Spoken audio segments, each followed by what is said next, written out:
It's well known among economists that markets are inefficient from the narrowest perspective. So to make it simple, suppose you and I, suppose you sell me a car, okay? We may make a good deal for ourselves. We're not taking into account the effect on him. It's what's called an externality. And there's an effect. If you sell me a car, it increases gas prices, increases pollution, increases congestion, and that extends very broadly. These so-called externalities can be very large. Now, in financial institutions, it's far worse. They're in the business of taking risks. Suppose a bank lends money. It cares about one thing, its own profits.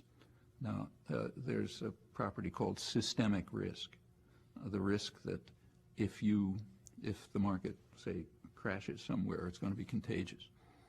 Okay, and there is that phenomenon. It's monstrous, in fact. But the investor doesn't think about that. Can't. You think about your own risk. You cannot think about the cost to others of the fact that contagion may destroy a system. That's not part of your calculations. That's another externality. So the system is sort of built to magnify extremely dangerous properties. And this happens all over the place. I mean, what are called the externalities that just, dominate life.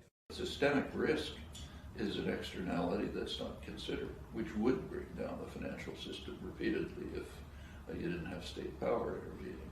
Well, there's another one that's even bigger. That's destruction of the environment. Destruction of the environment is an externality. In market interactions, you don't pay attention to it. If you're, say, take tar sands, if you're a major energy corporation and you can make profit out of exploiting tar sands, you simply do not take into account the fact that your grandchildren may not have a possibility of survival. That's an externality.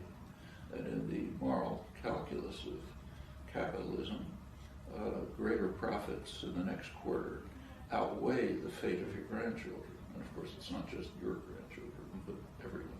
Markets are supposed to be magnificent because they increase your choices.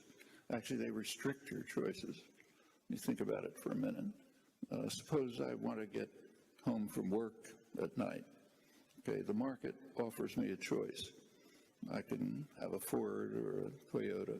It does not offer me the choice of a Subway. What I want, what's good for me, what's good for the environment, what's good for my children, but that's not offered in the market. Markets offer individual consumption. And the enormous stress on the importance of markets is part of the way to drive people towards looking for yourself, amassing as many commodities as you can, forget everything else. In fact, if you think about it, every one of you has taken an economics course or read about it, then you know what markets are supposed to be. Markets are supposed to be systems in which informed consumers make rational choices, right? I'm sure every one of you has turned on a television set. Now, what do you see when you turn on a television set?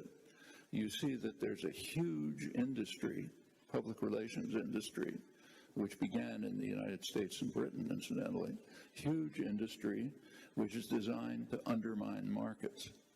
Every ad is an attempt to create an uninformed consumer who will make an irrational choice, right? Huge effort on the part of the business world to undermine markets, but to keep the aspect that's useful for profit and power, namely separating people from one another, focusing on individual choices, not working with your neighbor.